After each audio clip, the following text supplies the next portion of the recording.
Ken, do you want to come up with me? Sure.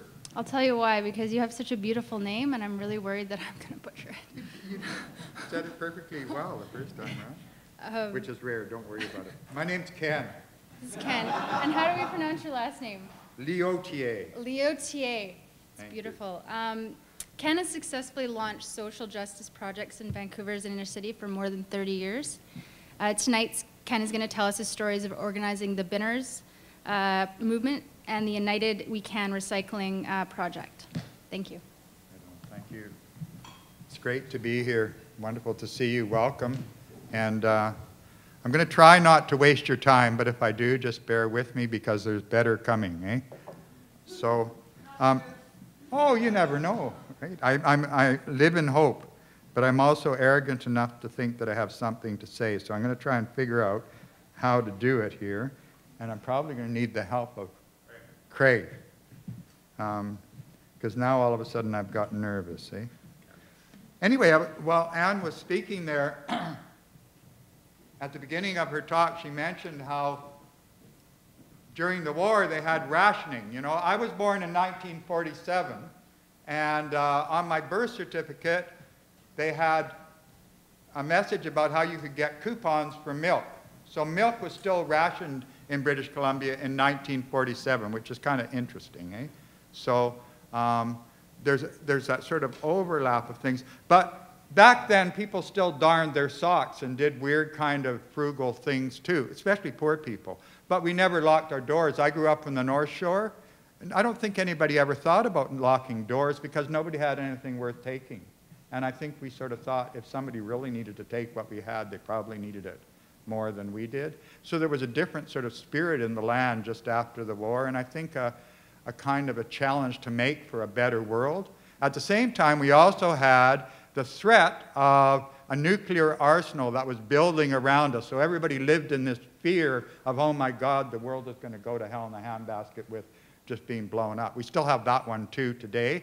But at the same time, we've got something that in a way to me seems 1,000 billion times more complicated and sinister, but at the same time, a potential to demonstrate as human beings how we can sort of break out of ourselves and become more fully human through the process of finding solutions. So I'm a kind of optimistic guy, and I believe that nobody else can do it for us. It's kind of up to us, and we've got our own hands and minds to sort of work through and do it.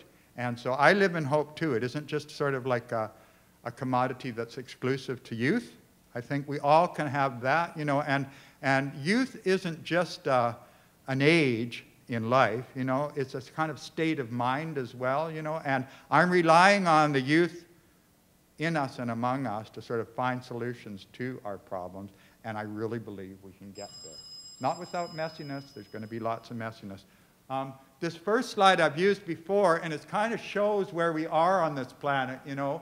It's like the West Coast marine stuff, the green stuff, and you can see that there's not really very much of it, eh? And we're in just a little spot up there, and that's where we are, you know, that's where we're living, eh? So it's just interesting to sort of put it in context when we're talking about, you know, our memories, like Anne's memory, my memory, your experiences. This goes on a planet that has that kind of climate, or has had that kind of climate for a million years, maybe more, I don't know. For the last 10,000 or so years, well, more than that, that's West Coast marine, eh? But for the last 10,000, maybe 12,000 years, we know that there's been critters like us scurrying around on this part of the planet, eh? And not really having much impact because that's old growth West Coast marine forest, and most of this part of the world was like that for most of the time, eh? And I can still remember seeing places like that not so far away when I was young, eh? There's not so much of it left, and you know, by the time I arrived, growing up in the North Shore, that had already been all cut, okay, and was growing back up again. There was still lots of moss, and it regenerates, eh? But there's stuff we're doing on this rock that doesn't necessarily regenerate, eh? And this is us, eh? This is where we are, downtown Vancouver, and it looks not so bad. from that vantage point, it's kind of a pretty little spot on the planet and pretty colors and whatever. And it is, you know, I live right here, eh, just a few blocks away, and it ain't such a bad place in the world to live. But at the same time, as you move in a little bit closer, you get into this, eh?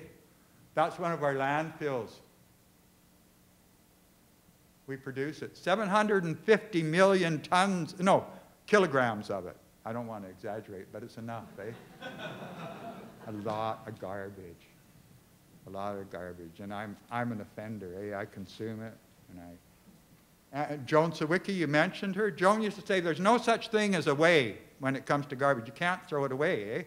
There's no away. If you go back to that earlier map, that's it. It's a finite planet that we live on, and we haven't figured out how to get out there, so that's what we're dealing with, eh? I included this because this is India, a binner in India, a young binner in India. And there's just something about the aesthetic of having to sort that stuff out of the water, eh? So it's gotten there, eh? I was reading something when I was looking for slides to present tonight, and apparently in the middle of the Pacific Ocean, you know, the continental United States, in terms of plastic and debris floating around in the middle of the Pacific, bumping against each other and breaking up and whatever, and being eaten by the fish, and sort of, then we got it again, eh? But when you think of it, the size of the United States of America in the middle of the Pacific, sort of swirling around, and that's part of the problem. Us, eh? I thought that was really sort of stylish, dumpster diving. I did it big time in Vancouver for many, many years, like dumpster dive, full tilt, on the street. I got only 3 minutes. Oh, my God. Going to have to go through it fast, eh? And in the process, sort of got involved with others in trying to find a way that we could do better with our dumpster diving. And one of the things that I found in the whole process is that it's about connecting to others in community that gives the energy to move ahead with how this world works and with anything that one wants to take on.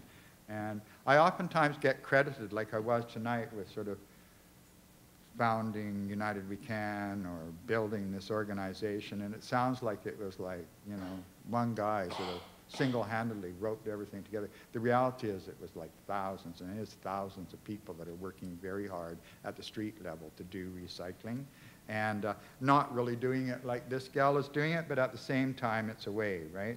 There's somebody very seriously doing it in China, okay? Like that's big-time binning. And I don't think they have a refund deposit system in mainland China, but they certainly have some value in garbage, so they know that they've got to take it somewhere and get some money for it, and that's what that man is doing. There's us, eh? United We Can.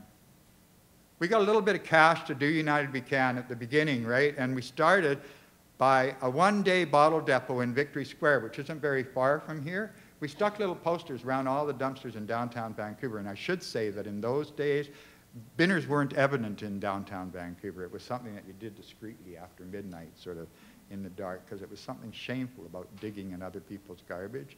We offered people up to a max of $10 to bring their bottles and cans, non-refundable ones, to Victory Square. In those days, most things were non-refundable. And we had no clue as to who would show. We got a little grant, $1,500 from friendly people. And we spent it all that day. That morning, we arrived at Victory Square, and people were lined up all around that park and up Pender Street and up the next street over with shopping carts and bags and everything else that they could carry, these cans and bottles that they were going to cash in for money. Eh? We did a land office business and ended up with this huge pile of recyclable material in the middle of Victory Square, which we had to pay to get rid of. It was a dead loser as a business. But out of it generated this. Now, it didn't start like that, but it kind of got to that place, and it looks kind of third world and edgy, but not as much as this, and that's Egypt. You know, they have like a garbage pickers community in Egypt. All around the world, people are being pressed. Poor people are being pressed. Millions of people are picking through the waste all over this planet. So when you hear of things exploding in a place like Egypt, and Mubarak is being pushed out and whatever, it hits at that place, because when you privatize it, you say, okay, we're going to get waste management. I don't want to use waste management particularly, but you get a big corporation to come in, and we're going to do it. And, you know, the bureaucracy and the people up the chain take their piece of it, but the poor guy at the bottom that lives there, that made his living out of recycling, doesn't have it anymore. And so the message in all of this is, don't forget, when you're trying to figure out how to create zero waste, that we're a part of the solution. And we're not disposable. We're here, and we need to be engaged. Today is Welfare Wednesday in downtown Eastside Vancouver. Even if people had known about it, it would be really interesting to know if there's any other dinners here tonight that are like seriously into it. Because probably not. And I'm not doing this as a critique. I'm just saying that if we want to be inclusive as to how we find solutions and really get to zero waste, then it needs to be there too, right? I know I've only got a little bit more time. There's a little bit of sort of evidence of us in our business at United We Can and who we are. And, you know, we employ hundreds and hundreds of people at United We Can and have done over the years, and recycle about 20 million containers a year and want to do lots more and can do lots more. And it doesn't really make sense for somebody that has got a lot of other really important work to do to be doing the work that we can do. So we need to find the ways to organize ourselves socially to get that job done. A couple last slides. This one is sort of like somebody that's really cutting through the garbage. Again, I think this is in the Philippines or somewhere like that, but the point is that it's everywhere, right? You can do zero waste in Vancouver, and you can have the greenest city in the world and have that competition to be the greenest. It doesn't matter a damn. If the planet is going to hell in a handbasket, we're a part of it too. So whatever you're doing in this city needs to be encompassing a reach out to everybody else. And, you know, there's millions of us around this planet picking through the garbage. So as you're doing it, you need to be thinking about that. We need to actually have a conference here of waste pickers. They have them in other third world countries. They've never done one, as far as I know, in a first world country, and we should be doing one here. And inviting people who have the expertise here to talk to us about our waste. You know that Canada, with the OECD, regularly scores top points, you know what for? Being the most wasteful population on the planet per capita. That's us, eh? Sometimes we lose out to the US, but mostly it's like our waste, eh?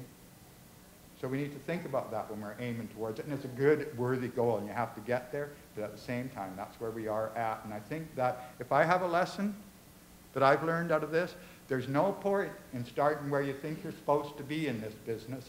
It's starting where you are at and working there with your hands and your minds. Thank you.